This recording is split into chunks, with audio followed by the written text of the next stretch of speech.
మా పెద్దత్త నానమ్మగా ప్రమోట్ అయ్యారని చెప్పి ఒక వీడియో పెట్టాను కదా! దానికి రీజన్ ఉంది. మా ఇంటికి మళ్ళీ బాబు రావడం మాకు ఒక రకంగా హ్యాపీగా ఉంది అని చెప్పాను. దానికి రీజన్ అయితే ఇదే అండి. బాబు పుట్టిన 4 రోజుల తర్వాత మా అమ్మగారైతే చనిపోయారు. మా అమ్మ అయితే ఒక పెద్ద డాక్టర్ అనమాట. తను చాలా ప్లేసెస్‌లో అయితే వర్క్ చేశారు. బెంగుళూరులో, చింతామణి, చేలూరు, అలాగే కోలారు, చిక్బల్లాపుర ఇలా చాలా ప్లేసెస్‌లో అయితే వర్క్ చేశారు. నాకు తెలిసినంత వరకు ఈ ప్లేసెస్.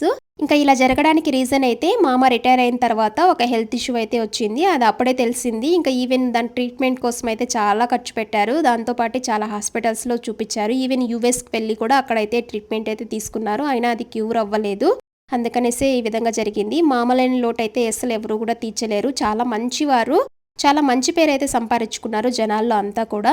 మా పల్లెటూరు సైడ్ అయితే ప్రతి ఒక్కరికి కూడా డాక్టర్ రాజారెడ్డి అంటే చాలా మంచి పేరుంది. చాలా గొప్ప వ్యక్తి. అంతే కాకుండా మా అమ్మ దగ్గర చూపించుకోవడానికైతే పల్లెటూరు వాళ్ళందరూ కూడా చాలా వెయిట్ చేస్తూ ఉంటారు. మా అమ్మ అయితే వీక్లీ వన్స్ మాత్రమే అక్కడికి వెళ్తూ ఉంటారు. చేలూరు, చింతామణి అలా వెన్స్‌డే ఒకసారి, సండే ఒకసారి వెళ్తూ ఉంటారు. ఇంకా అక్కడ ఎప్పుడెప్పుడు వస్తారా అని చెప్పి పేషెంట్స్ అయితే వెయిట్ చేస్తూ ఉంటారు. అంత మంచి ట్రీట్మెంట్ అయితే ఇస్తారు.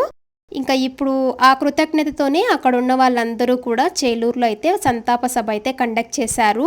ఆ సభలో అయితే దాంతో పాటి బ్లడ్ డొనేట్ చేయడం కూడా పెట్టారనమాట. ఇంకా చుట్టుపక్కల తెలిసిన వాళ్ళందరూ కూడా చుట్టుపక్కల పల్లెటూరులో వాళ్ళందరూ కూడా వచ్చారనమాట బ్లడ్ డొనేట్ చేయడానికి మా అమ్మ పేరు మీద. మాకైతే చాలా హ్యాపీగా ఉంది. ఈ విధంగా వచ్చి మా అమ్మ పేరు మీద బ్లడ్ డొనేట్ చేయడము. అందరికీ కూడా చాలా థాంక్స్ అండి. ఈ బ్లడ్ కూడా నలుగురికైతే ఉపయోగపడుతుంది. అలాగే ఇక్కడ వచ్చి బ్లడ్ ఇచ్చిన వాళ్ళందరి శాంపుల్స్ కూడా తీసుకున్నారు. ఆ శాంపుల్స్ అంతా కూడా టెస్ట్ చేసి వాళ్ళకేమైనా హెల్త్ ఇష్యూస్ ఉంటే అవన్నీ కూడా రిపోర్ట్ అయితే వాళ్ళ ఫోన్‌లకైతే మెసేజ్ చేస్తామని చెప్పారు. ఇంకా ఈ విధంగా అయితే జరిగింది మొత్తం.